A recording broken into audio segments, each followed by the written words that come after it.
ക്രിസ്തുവാൽ അനുഗ്രഹിക്കപ്പെട്ടവരെ, ഓരോ വർഷവും ചുങ്കക്കാർ റോമാക്കാർക്ക് ഒരു പ്രത്യേകമായിട്ടുള്ള തുക കൊടുക്കണമായിരുന്നു. നേരത്തെ നിശ്ചയിച്ച് ഉറപ്പിച്ചിട്ടുള്ള ഒരു തുക.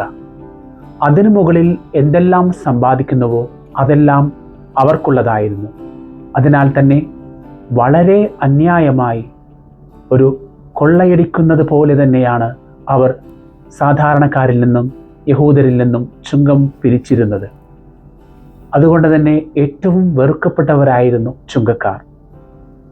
സമൂഹത്തിൽ നിന്ന് പുറന്തള്ളപ്പെട്ടവർ, ധനികരായിരുന്നെങ്കിലും സമൂഹത്തിൽ ഒരു സ്വീകാര്യതയുമില്ലാത്ത കൂട്ടരായിരുന്നു ചുങ്കക്കാർ. ഈ പശ്ചാത്തലത്തിലാണ് ലേവിയെ യേശുനാഥൻ വിളിക്കുന്നത് ചുങ്കസ്ഥലത്ത് വെച്ച്. അന്നേ ദിവസം ലേവി ഏറ്റവും നല്ലൊരു ബിസിനസ് നടത്തുകയാണ്. തൻ്റെ ജീവിതത്തിലെ ഏറ്റവും നല്ല ഒരു ബിസിനസ്. ആ നൂറ്റാണ്ടിലെ തന്നെ ഏറ്റവും നല്ല ബിസിനസ് എന്നല്ല അതിനെ നാം വിളിക്കേണ്ടത്, മറിച്ച് ആ നിത്യതയിലെ തന്നെ ഏറ്റവും സുന്ദരമായിട്ടുള്ള ഒരു ബിസിനസ് ആയിരുന്നു അത്. കാരണം ആർക്കു വേണ്ടിയാണോ മത്തായി ചുങ്കം പിരിച്ചത്, അവർ റോമാ സാമ്രാജ്യം ഇന്ന് വിസ്മരിക്കപ്പെട്ട് കഴിഞ്ഞു. അതിൻ്റെ നിലനിൽപ്പ് ഇന്ന് ഇല്ല.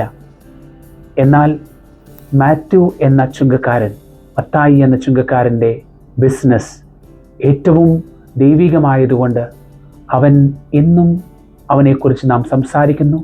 അവൻ എഴുതിയ സുവിശേഷം നാം വായിക്കുന്നു, യേശുവിനെക്കുറിച്ച് അറിയുന്നു. ഇന്നും അവനതിൽ നിന്ന് ലാഭം കൊയ്യുകയാണ്. അതെ, യേശുവിനെ തിരിച്ചറിയുമ്പോഴുള്ള ഒരു വ്യത്യാസം അതാണ്. നാം ഇന്നത്തെ സുവിശേഷത്തിൽ കാണുന്നുണ്ട്, മത്തായിയുടെ വീട്ടിൽ യേശു വിരുന്നിന് ഇരിക്കുമ്പോൾ അനേകം ചുങ്കക്കാരും പാപികളും അവനോടൊപ്പം ഇരിക്കുന്നുണ്ട്. അവസാനം ഇതാ ഞങ്ങളെ മനസ്സിലാക്കുന്ന, ഞങ്ങളുടെ അവസ്ഥ മനസ്സിലാക്കുന്ന, ഞങ്ങളെ സൗഖ്യത്തിലേക്ക് ക്ഷണിക്കുന്ന, ഞങ്ങളെ മാനസാന്തരത്തിലേക്ക് ക്ഷണിക്കുന്ന ഒരുവൻ വന്നിരിക്കുന്നു. അവരുടെ സന്തോഷം നമുക്ക് മനസ്സിലാക്കാവുന്നതാണ്. ഇതുതന്നെയാണ് യേശുവിൻ്റെ വാക്കുകളിലും നാം കാണുന്നത്.